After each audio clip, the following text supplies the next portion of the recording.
ഉടമ്പടി എടുത്ത് അതിനകത്ത് പറയുന്ന പ്രകാരം ഉള്ള പ്രാർത്ഥനകളും ബാക്കി പ്രേക്ഷിത പ്രവർത്തനങ്ങളൊക്കെ ചെയ്തതിന് ശേഷം ഈ 2 ദിവസം മുമ്പ് റിസൾട്ട് വന്നപ്പോൾ ഞാൻ പാസ്സായി. എൻ്റെ രണ്ടാമത്തെ അറ്റംപ്റ്റ് ആയിരുന്നു. ആദ്യത്തെ അറ്റംപ്റ്റിൽ ഞാൻ പഠിച്ചെങ്കിൽ പോലും എനിക്ക് എന്തോ ഒരു ഫാക്ടർ കുറവായിരുന്നു. എനിക്ക് പാസ്സാൻ പറ്റില്ല ആദ്യത്തെ അറ്റംപ്റ്റിൽ. രണ്ടാമത്തെ അറ്റംപ്റ്റിൽ ഇവിടെ വന്ന് പ്രാർത്ഥിച്ച് ഉടമ്പടി സ്വീകരിച്ച് എല്ലാം ചെയ്തതിന് ശേഷം എനിക്ക് പാസ്സാൻ പറ്റി. വലിയൊരു സന്തോഷമായിട്ട് ഞാൻ കാണുന്നു. എക്സാം എഴുതിയതിന് ശേഷമാണ് അവൻ ഉടമ്പടി എടുത്തത്. അവനൊരു കോൺഫിഡൻസും ഇല്ലായിരുന്നു, അവൻ പാസ്സാകുന്ന ഒരു കോൺഫിഡൻസ് ഇല്ലായിരുന്നു. റിസൾട്ട് വന്നെന്ന് കൂട്ടുകാർ വിളിച്ച് പറഞ്ഞപ്പോൾ ഇവിടുന്ന് കിട്ടിയ കാശ് രൂപം അതെടുത്ത് കയ്യിൽ വെച്ചാണ് എൻ്റെ കുഞ്ഞ് റിസൾട്ട് നോക്കിയത്. അവൻ പാസ്സായി എന്ന് പറഞ്ഞാൽ ഭയങ്കര അവൻ്റെ കൂടെ എഴുതിയിട്ടുള്ള കുട്ടികൾക്കൊന്നും വെറും 2 മാർക്കിനൊക്കെയാണ് പിള്ളേർക്ക് മാർക്ക് കിട്ടാതിരിക്കുന്നത്.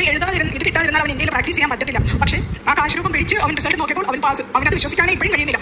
ഇപ്പോഴും എൻ്റെ അടുത്ത് ചോദിക്കും, അമ്മ ഞാൻ പാസ്സായോ, എനിക്ക് വിശ്വസിക്കാൻ കഴിയുന്നില്ല. അപ്പോൾ ഞാൻ പറഞ്ഞു, ഈ ഒട്ടും താമസിക്കേണ്ട, നമുക്ക് ഇവിടെ വന്ന് സാക്ഷ്യം പറയണം. കാര്യം മാതാവിൻ്റെ അത്ഭുതമാണ് സംഭവിച്ചത്. ഇവൻ വെളിയിൽ പഠിച്ചുകൊണ്ടിരുന്ന സമയത്ത് ഇവൻ കണ്ടിന്യൂസ് ആയിട്ട് പള്ളിയിൽ പോകാനോ പ്രാർത്ഥനകൾ നടത്താനോ ഒന്നും കഴിഞ്ഞിരുന്നില്ല. അതെല്ലാം മുടങ്ങി. ഇവിടെ വന്നിട്ടും അവൻ ആ വെളിയിലത്തെ ജീവിതം തന്നെയായിരുന്നു നയിച്ചുകൊണ്ടിരുന്നത്. പക്ഷേ ഇവിടെ വന്ന് ഉടമ്പടി എടുത്തു കഴിഞ്ഞപ്പോൾ എൻ്റെ കുഞ്ഞിൻ്റെ സന്ധ്യാപ്രാർത്ഥനകൾ മുടങ്ങാതെ രാവിലെ എഴുന്നേറ്റ് പ്രാർത്ഥിക്കുക, അതിനൊന്നും ഒരു കോട്ടം വരാതെ ഇപ്പോഴും അവൻ ഈ പാസ്സായി കഴിഞ്ഞിട്ടും ഇനി ഞാൻ എൻ്റെ പ്രാർത്ഥന മുടക്കത്തില്ല. കാര്യം അമ്മ ഞാൻ മുടക്കി വെച്ചിരുന്നതെല്ലാം അമ്മ എനിക്ക് തിരിച്ചു തന്നു. അങ്ങനെ അവൻ ഭയങ്കരമായിട്ട്